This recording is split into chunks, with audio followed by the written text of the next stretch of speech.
से पहले भी आप कह रहे थे कि बजट को लेकर एक पेशेंस वाली स्थिति आम लोगों में होनी चाहिए और पेशेंस के साथ बजट को देखना और समझना चाहिए।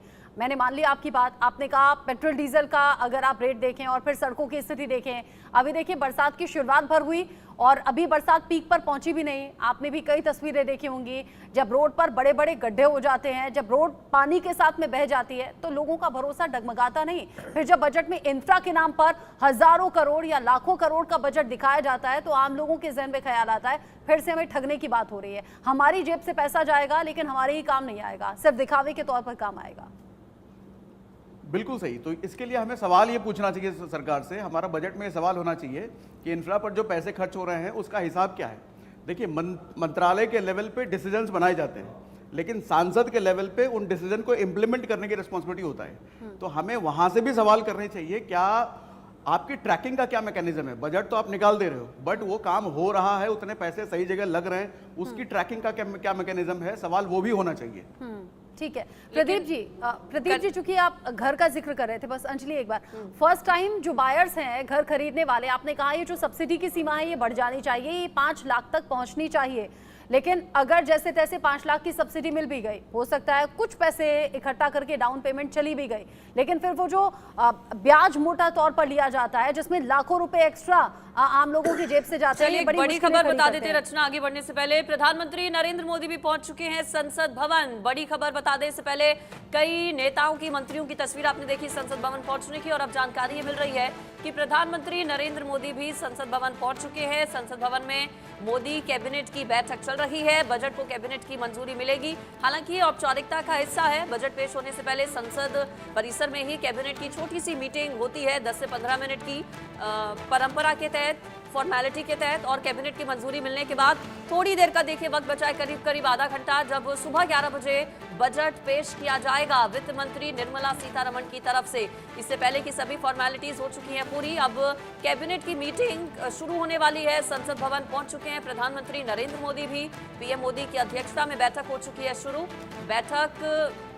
मीटिंग ये कैबिनेट की, और कैबिनेट की मंजूरी के बाद 11 बजे बजट पेश किया जाएगा।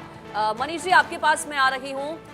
अलग अलग सेक्टर्स पर, अलग अलग मुद्दों पर हम बात कर रहे हैं। सड़कों का चूंकि इससे पहले जिक्र हुआ था, इंफ्रास्ट्रक्चर का, तो ये बात तो है, हमने देखी है पिछले 10 सालों में जो कनेक्टिविटी है वो किस तरह से बढ़ी है। दिल्ली से मुंबई जाना भी अब आसान हो गया है, सड़क मार्ग के जरिए आप जा सकते हैं। कनेक्टिविटी बेहतर हुई, इंफ्रास्ट्रक्चर पर काम हुआ है, लेकिन रियल एस्टेट भी फिर इसी से कहीं ना कहीं जुड़ जाता है।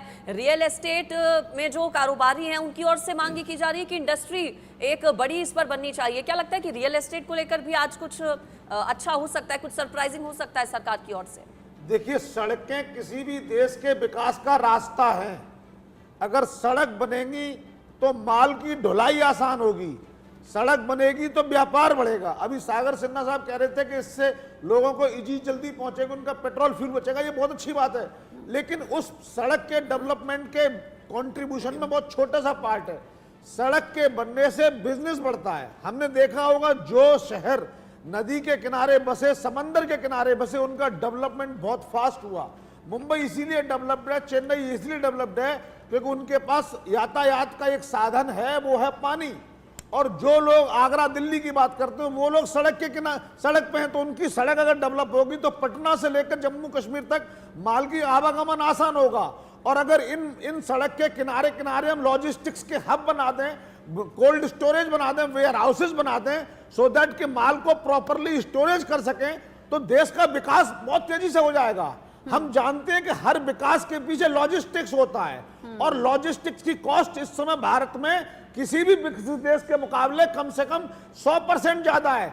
जहां विकसित देशों में 6 से 7% लॉजिस्टिक कॉस्ट आ रही है, यहाँ 12 से 13% लॉजिस्टिक्स कॉस्ट आती है। ये तो बुनियाद तो सड़क उस कॉस्ट को कम करता है। बुनियाद हो गई जिस पर काम करना बहुत ज्यादा जरूरी है। आपने एक अच्छा टॉपिक उठाया है, इसको लेकर डिटेल में आगे हम बात करेंगे, लेकिन साथ ही साथ चूंकि आज आम बजट से उम्मीदें बहुत ज्यादा हैं और इंडिया न्यूज की टीम भी लगातार आम लोगों के बीच में बनी रही, जुड़ी रही। एक और सवाल है जो आम लोगों से पूछा है इंडिया न्यूज की टीम ने, और वो सवाल ये है कि बजट में सैलरीड क्लास के लिए पुराने टैक्स स्लैब में टैक्स छूट की सीमा क्या होनी चाहिए। मौजूदा 3 लाख सही है, ऐसा सिर्फ और सिर्फ 22% लोगों ने कहा, जबकि 31% लोग कह रहे हैं 5 लाख तक बिना किसी टैक्स के ये इनकम होनी चाहिए, यानी कि जो 3 लाख है उसे बढ़ाकर 5 लाख किया जाना चाहिए, जबकि 20% कह रहे हैं कम से कम 8 लाख तक तो ऐसा हो कि कोई टैक्स ना देना पड़े आम लोगों को, जबकि 17% लोग कह रहे हैं 10 लाख तक कोई टैक्स हम नहीं देना चाहते हैं। ऐसी सरकार को व्यवस्था करनी चाहिए। सिर्फ 10% लोग ऐसे हैं जो कह रहे हैं हम कुछ कह नहीं सकते इस फैसले पर।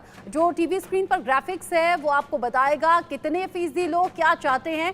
इसमें जो सबसे ज्यादा लोग हैं 31% वो चाहते हैं 5 लाख तक तो कम से कम ऐसी इनकम हो जिस पर टैक्स ना देना पड़े, जबकि 22% ऐसे कह रहे हैं मौजूदा तो जो 3 लाख हैं वो सही है। लेकिन मैं इस टैक्स स्लैब पर सवाल करूं प्रदीप जी, एक सवाल। अच्छा, प्रदीप जी हमारे साथ में नहीं है। जो टैक्स स्लैब की बात हो रही है यहाँ पर मुकेश जी, टैक्स स्लैब में बदलाव होना चाहिए, ये हर नौकरी पेशा चाहता है, हर व्यापारी चाहता है, क्योंकि जैसे तैसे इनकम जेब में आती है, लेकिन फिर जब टैक्स की बारी आती है तो लगता है कि अब ये पैसा टैक्स में मेरा जाने वाला है।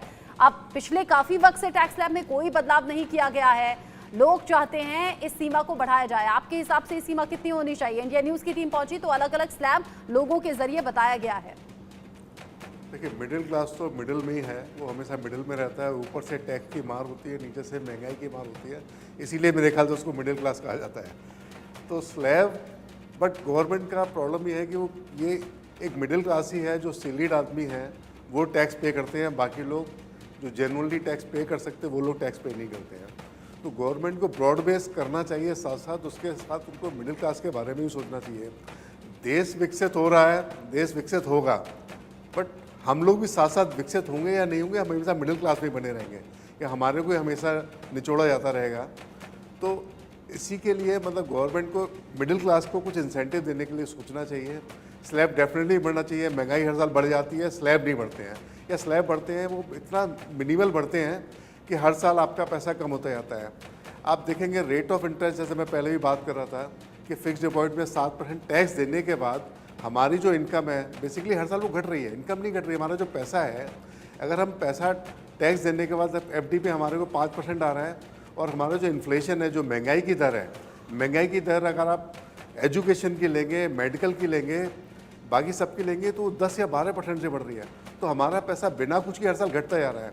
अब हम पैसा इन्वेस्ट करने का सोचते हैं, चलो एफडी नहीं करते, तो फिर नेक्स्ट ऑप्शन क्या आता है, वहाँ पर फाइनेंशियल लिटरेसी नहीं है।